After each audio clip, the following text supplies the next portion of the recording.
ఇప్పుడు ఈ బస్తీ లోపలికి పోదాము. ఇక్కడ చాలా మంది ఇండ్లు ఉన్నాయి. దారి కూడా చక్కగా లేనటువంటి ఈ చిన్న సందులో ఎంతమంది ఇండ్లు ఉన్నాయి, వాళ్ళ బ్రతుకులేంటి, వాళ్ళ గుడిసెలు ఎట్లా ఉన్నాయి, ఆ పరిస్థితిని మొత్తం మనం లోపలికి వెళ్ళి తెలుసుకుందాం రండి.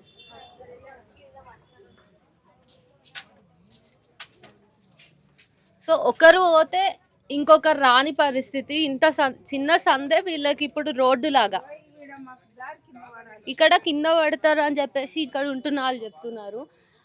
ఉన్నదే ఇరుకైన దారిలో ఎన్ని ఇండ్లు ఉన్నాయి చూడండి. వీళ్ళ పరిస్థితి ఏంటిది? ఏమాత్రం వెంటిలేషన్ లేకుండా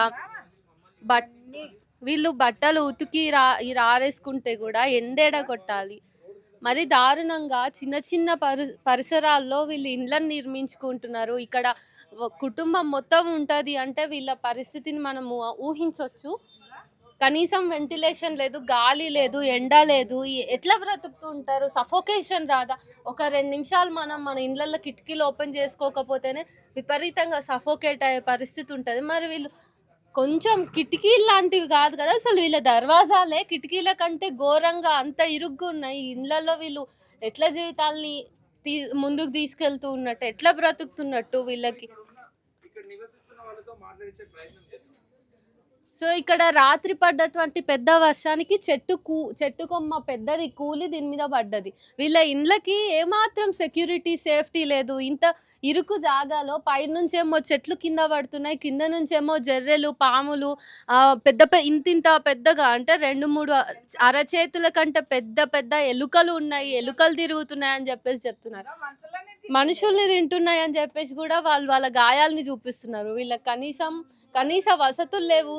నెత్తి మీద ఇంత నీడ లేకుండా వీళ్ళు ఎట్లా బ్రతుకుతున్నారు అనేది ఇప్పుడు చాలా కలచివేస్తున్నటువంటి సందర్భం. ప్రజాపాలన అని చెప్పేసి రేవంత్ రెడ్డి అన్నాడు, ఇందిరమ్మ ఇల్లు అన్నాడు, స్థలాలు ఉన్న వాళ్ళకి డబ్బులు ఇస్తామన్నాడు. వీళ్ళ ఇల్లు చూడండి, వీళ్ళ ఇండ్ల పరిస్థితి చూడండి.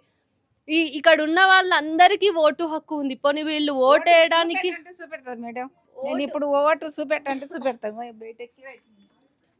ఒక్కసారి చూడండి. అసలు ఇంత చిన్న చిన్న ఇళ్లలో సంసారాలు నెట్టుకొస్తూ కుటుంబాన్ని వాళ్ళు కంటిన్యూ చేస్తున్నారు అంటే వాళ్ళ పరిస్థితుల్ని మనం ఎట్లా అర్థం చేసుకోవచ్చు ఒకసారి చూడండి.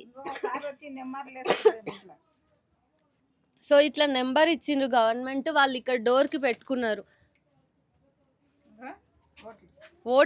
ఓటర్ ఐడి కార్డు ఉంది వీళ్ళకి. సో వీళ్ళకి అన్ని కూడా ఇక్కడనే ఉన్నాయి. మొత్తం వాళ్ళు ముషీరాబాద్ నియోజకవర్గం అని చెప్పేసి ఉంది. సో వీళ్ళకి ration card, voter ID, Aadhaar card ప్రతిదీ కూడా ఈ లొకాలిటీకి సంబంధించింది. కరెంటు బిల్లు కూడా ఉంది.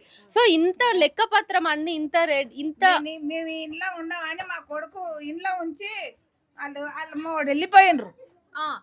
సో ఇట్లా ఉంది నా కొడుకు. ఇంత పెద్ద కొడుకు అసలు పెళ్లి కంటే ముందు వచ్చినటువంటి వాళ్ళు ఇక్కడికి వచ్చి చిన్న చిన్న గుడిసెల్లో బతికి పిల్లల్ని కానీ ఆ పిల్లల పెళ్లిళ్ళు చేసి వాళ్ళకి పిల్లలు పుట్టే వరకు కూడా ఇక్కడనే ఉన్నారు. వీళ్ళ జీవితాల్లో ఏమాత్రం మెరుగు లేదు. అంటే 30 ఏళ్ల పైనుంచి వాళ్ళు ఇక్కడనే బ్రతుకుతున్నారు అంటే వాళ్ళ ఆరోగ్యాలు ఎట్లా ఉండాలి, వాళ్ళ జీవితాలు ఆధార్ కార్డు అట్లున్నవే లేవా, మాకు ఓట్ల కార్డు లేవా, ఏంటివి లేవు చూడు.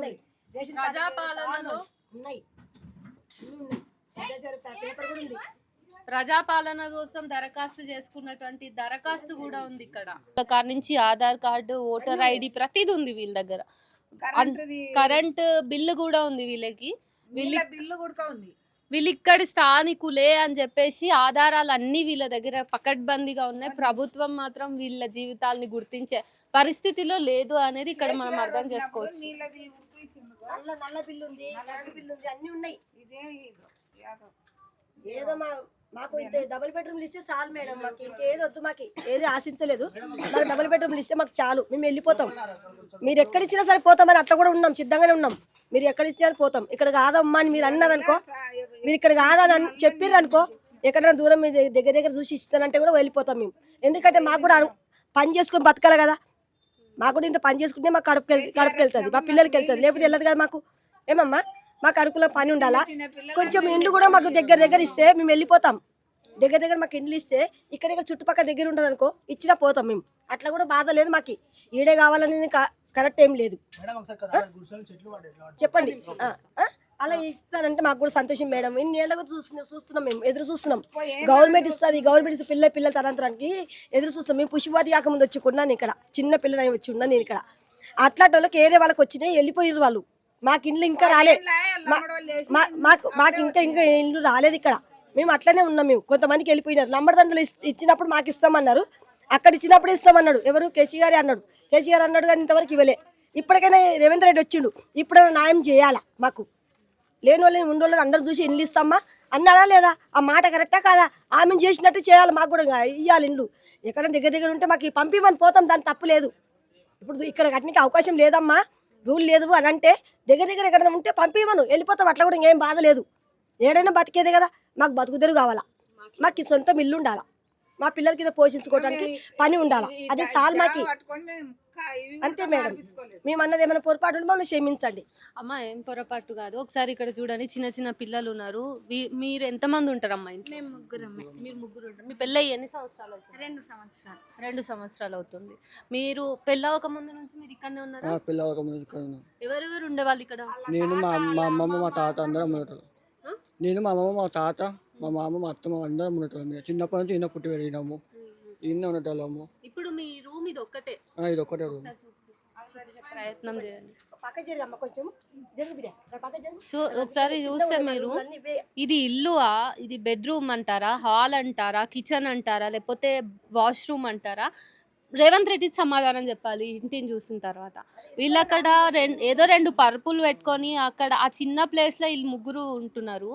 వీళ్ళ దేవుడి రూమ్ ఇదే, వాళ్ళ హాల్ ఇదే, ప్రతిదీ ఇదే. ఈ చిన్న గదిలో వీళ్ళు ఎట్లా బ్రతుకుతున్నారు?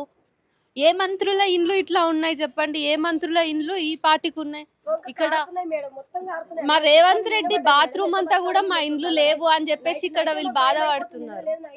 చిన్న చిన్న పిల్లలు ఉన్నారు. ఇప్పుడు పురుగు కానీ ఏదైనా ఒక పామో జరియో వస్తే ఆ పిల్లల ప్రాణం ఎట్లా తట్టుకుంటారు? పెద్దవాళ్ళు అయితే ఎలుకలు కరిస్తే ఏదో ఒక ఆయింట్మెంట్ పెట్టుకొని పోతున్నారు పనులకి. చిన్న చిన్న పిల్లల ప్రాణాలతో చెలగాటం ఆడుతున్నట్టే కదా. రేవంత్ రెడ్డి వాష్రూమ్ అయినా ఇంత ఉంది అని నేను అనుకోను. సో వాష్రూమ్స్ అంతా, బాత్రూమ్లంతా కూడా పౌరుల ఇండ్లు లేవు, ఓటర్ల ఇండ్లు లేవు. ఇట్లాంటి వాళ్ళ ఓట్లతోటి వాళ్ళు విలాసవంతమైన జీవితాన్ని గడుపుకుంటూ ఉంటున్నప్పుడు మరి ఏంటి? సికింద్రాబాద్ రైల్వే స్టేషన్ని కూలుస్తున్నారు. అంత ఒక లెజెండరీ రైల్వే స్టేషన్ని పట్టుకొని అక్కడ కూలవాల్సిన అవసరం లేదు. ఆ డబ్బుల్ని ఇక్కడ డైవర్ట్ చేస్తే వీళ్ళందరి సొంతింటి కళ నెరవేరుతుంది. వీళ్ళందరి నెత్తి మీద ఇంత నీడ ఉంటుంది కదా. ఇట్లాంటి చిన్నపిల్లల బ్రతుకులకి భరోసా ఉంటుంది. రేపటి భవిష్యత్తును రేవంత్ రెడ్డి కావచ్చు, కేసీఆర్ కావచ్చు, పాలనలోకి వచ్చిన ఎవరైనా, అధికారంలో ఉన్న ఎవరైనా కూడా 30 ఏళ్ళుగా వీళ్ళ వైపు కనీసం కన్నెత్తి చూడనటువంటి పరిస్థితిని మనం ఎట్లా అర్థం చేసుకోవచ్చు? తెలంగాణ భవిష్యత్తు మొత్తం ఇట్లా చిన్న చిన్న గూడ్లలో, ఇట్లా బొమ్మలాటల్లో, అగ్గిపెట్టె లాంటి ఇళ్లలోనే మనం కలగందామా? ప్రభుత్వం ఆలోచించాలి.